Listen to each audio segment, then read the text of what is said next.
Kerajaan yang sememangnya mengamalkan perbelanjaan berhemah akan terus mengurus dengan penuh tanggungjawab dengan melaksanakan apa sahaja pembangunan dan program berdasarkan kepada keutamaan. Tumpuan akan diberikan kepada program-program memberi impak lebih meluas yang mengutamakan kepentingan rakyat dan kepentingan ramai. Sempena cabaran ini juga, kerajaan mengajak rakyat agar sama-sama berbelanja secara berhemah, merancang secara lebih teliti setiap ringgit yang dibelanjakan dengan berdasarkan keperluan mengikut keutamaannya. Namun, kita perlu terus berbelanja untuk menyumbang kepada pusingan wang dalam pasaran supaya memberi kesan berganda kepada pergerakan kegiatan ekonomi. Yang berhormat Datuk Speaker, krisis ekonomi yang sedang melanda sebilangan besar negara di dunia berpunca daripada kejatuhan pasaran hartanah subprime di Amerika Syarikat. Gejala ini telah mengakibatkan beberapa institusi kewangan besar Amerika seperti Morgan Stanley, Lehman Brothers dan AIG Insurance dan lain-lain menghadapi krisis kewangan dan terpaksa diselamatkan oleh kerajaan Amerika melalui pakej ransangan berjumlah lebih 700 bilion Amerika.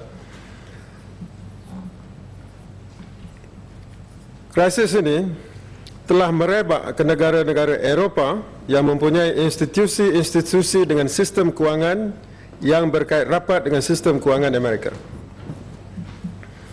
Kesan buruk krisis kewangan ke atas ekonomi sebenar iaitu pengeluaran barangan serta perkhidmatan dan akhirnya ke atas pendapatan, pekerjaan dan perbelanjaan semakin ketara. Setakat ini kadar pengangguran di Amerika sudah mencecah 6.5% dan ekonomi Amerika dianggap sudah pun mengalami kemerosotan, yakni peningkatan KDNK yang negatif dalam tempoh 2 suku tahun berturut-turut.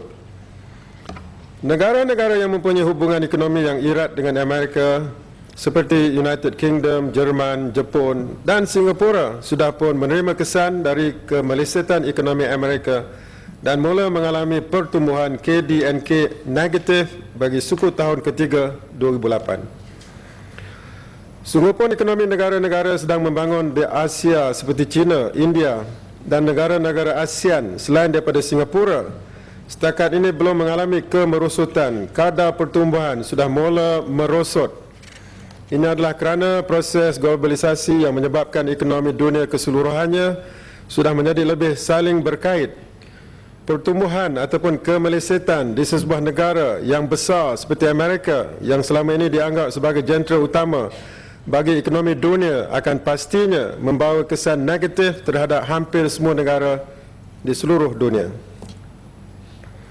Adalah diramalkan dalam tahun 2009 keadaan ekonomi dunia akan menjadi lebih buruk dan kemerosotan akan merebak ke lebih banyak negara. Sungguh pun sistem kewangan Malaysia dianggap kokoh dan bank-banknya tidak terlalu terdedah kepada krisis kewangan yang berlaku di Amerika dan di Eropah.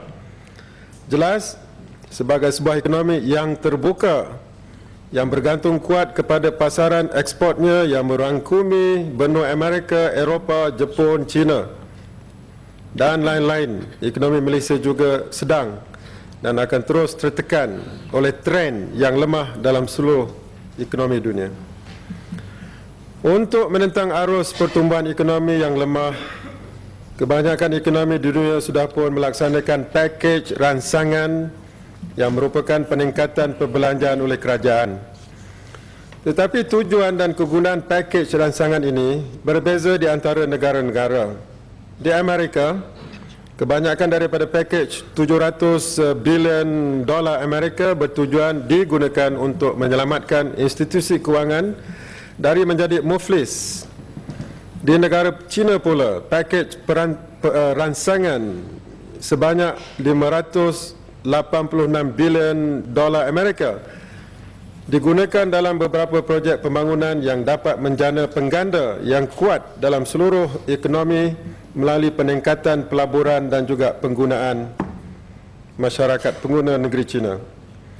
Di Malaysia,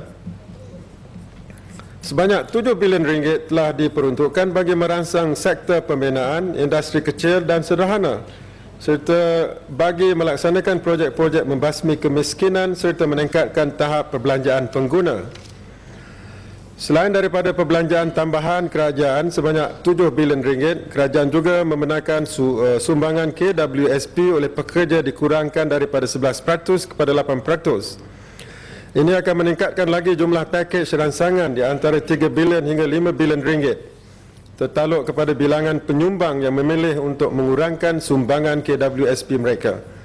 Untuk membantu sektor pembinaan, Kerajaan Persekutuan juga menghapuskan cukai import ke atas simen dan keluaran besi keluli panjang. Jumlah dan kandungan pakej ini mungkin ditambah di masa hadapan jika dianggap perlu bagi mengatasi arus kemelesetan ekonomi. Defisit bajet Kerajaan Malaysia dijangka akan meningkat daripada 3.6% pada tahun 2008 kepada 4.8% dalam tahun 2009. Bagi seluruh